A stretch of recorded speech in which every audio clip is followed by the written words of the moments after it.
going on. He said, the very promise that you've given me needs to come back to life. That's when Elisha then got on his donkey and made his way back to that familiar place, to that home, to the abode that he knew. He went upstairs and he saw this young man lying on his bed. And it says Elisha came into the house in verse 32 where the child was lying dead.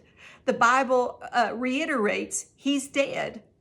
And he therefore shut the door behind the two of him. Again, he shut the door. No crying, no fear, no unbelief.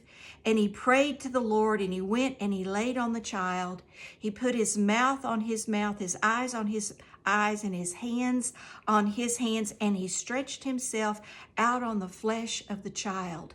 He became intimate with this young man, and he breathed the breath of life into this young man. This is so symbolic. I could go into so many things with this, that he was putting his mouth, the breath of God, his eyes on his eyes, his hands on his hands, so that he would come back to life. And it said that the flesh of the child became warm, and he sneezed 7 times. Sneezing represents that he was healed, he was whole, and that he had life on the inside of him. And then he called to the mother and he said, come and get your promise. Come and get your child. Somebody needs this word today, that do not bury your promise. Whatever God has given you, it's going to come to pass, but it's going to depend on your declaration and your faith. When you're going through the circumstances, it is well. Let me pray with you today. Father God, you have given us all promises. We're holding on to them. We're contending.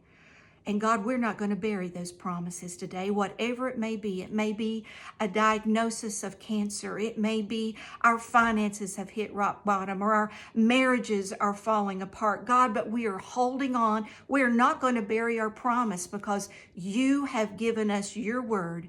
John 14:14, God declares that anything that we ask in your name, anything, nothing is too big for you, that you will bring it to pass.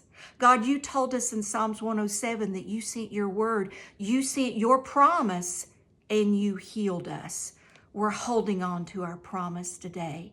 God, we're giving you praise, we're giving you glory, and we're not going to bury our promise today.